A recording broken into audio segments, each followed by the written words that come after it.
In this video, I'll be showing you the procedure on how to change payment method on Uber.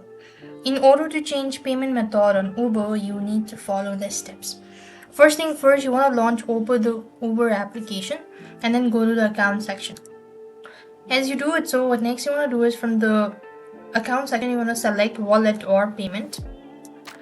As you go to wallet or payment, you could find this section right over here. Now then, you simply want to click on add payment method or redeem gift card. Select that out. Now then, you have to choose a desired payment type such as credit or debit card, cash, etc.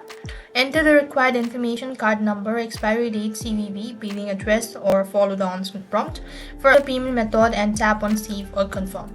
This way, you'll have successfully changed payment method on Uber. That's all for this video. I hope the video was helpful. Make sure to like, share, and subscribe. Thank you for watching. See you in the next video.